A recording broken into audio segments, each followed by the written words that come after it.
Dad, are we racist?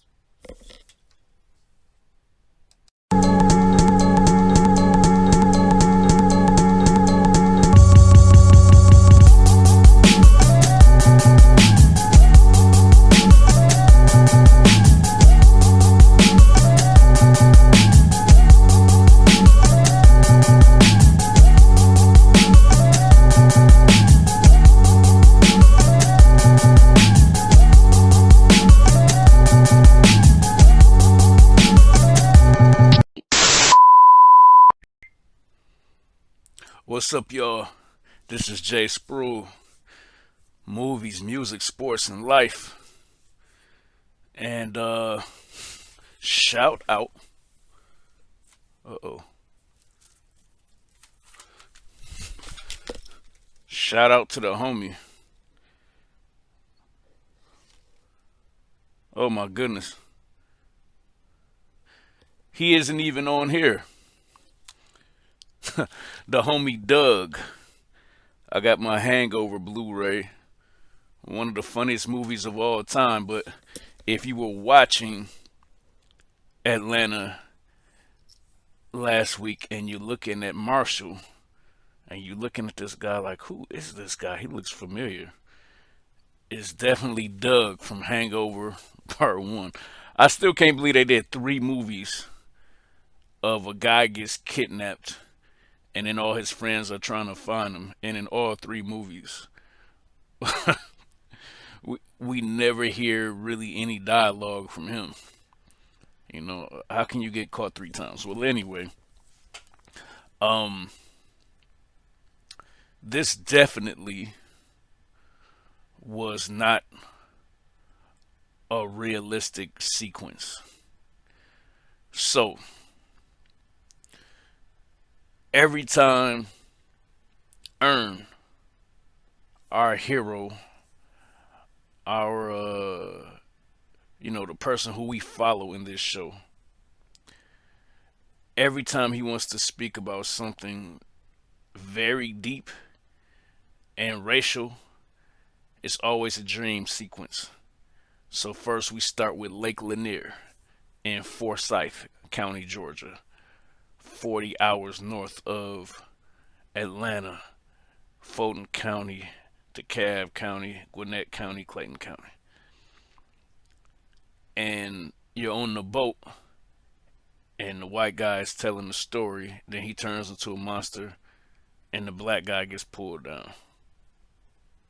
That's also interesting, too, because the question would be, what did the black guy do to deserve to get killed and pulled down if Lake Lanier was built on top of the bodies and grave sites of black people who were targeted and eliminated? At any rate, you go from that sequence to Laquarius waking up as if it was his dream. And then, of course, he's dancing on the table because we're going to see Black Panther 2.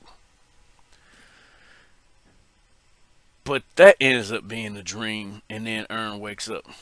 So I'm not trying to take you guys too far back because I know this is episode 4. You like, come on, Jay Spruill, talk about episode 4. But I'm giving context because whenever you see an episode and Van, Albert, Darius, and Ernest, aka Earn, that's our 4 main characters, when they are not in the episode, it is a dream. And it is a dream used to communicate the eradication or the abolition of white supremacy racism. So the first one was, you guys are adopting our kids and abusing them, and no one's calling you out for it, to the point that you're actually killing our children. And this episode was essentially about reparations. And Marshall, aka Doug, He listens to a lot of NPR radio, nonprofit radio, and the big discussion is about Telsa. And some black man sued Telsa because they used to own his grandfather, and the black guy won. So now the question is, well, how far is this gonna go? Is this gonna lead to other dark people or light people like me with the KRS-One nose and the full lips? Will this lead to more of us winning cases about reparations? And sure enough, that's what starts to happen. I don't know about you guys, but I do not feel that Donald Glover is above reproach and cannot be chastised and disciplined for the way he portrays us. So, although some of you are aware that this is my favorite show on television, that I think is the best show that's ever been on TV, as I look around for my Atlanta season 2 DVD and I can't find it, I still think two things took place this season that I don't think that Donald was very responsible. Even if we take the fact that Darius was high and said, "Oh no, I just felt the thug passion. I felt the thug essence right when I walked in the room." That's Tupac. They play around with it to suggest that it's not Pac. But just from the view that they show of the man, he was 100% Tupac's complexion, bald head, and the mustache. So they're taking creative license that this is possibly Tupac, and then they kill him violently on camera. And for those of you who know me, you guys know me that I comment and hit the like button. Anybody who reviews Atlanta, I'm on your page and I'm supporting. And I don't just listen to the first 5 minutes, I listen to you guys' entire videos, even if it's 30 minutes long. Some of you guys were laughing and you thought that scene was funny. So it's not to shame you or embarrass you, it's to say that I think Donald Glover was dead wrong with that. Because why give the satisfaction to our white counterparts who might wanted to see Tupac die or be killed for some of his rhetoric, which they considered black supremacy or racist? You're gonna give them the satisfaction of showing a room full of white people killing Tupac? And it's even more hurtful to me that he died at the hands of black and black violence. That's already traumatic enough. Who's to say that Pac doesn't have family members that watch this show and you're going to show him going out again? That wasn't cool. In the same vein, in this episode, I felt that Donald did not show a balanced depiction of us as a people. Whether you feel bad for Marshall, aka Doug from The Hangover, or not, and the way that he was crying and what was happening to him, I'm not upset either way.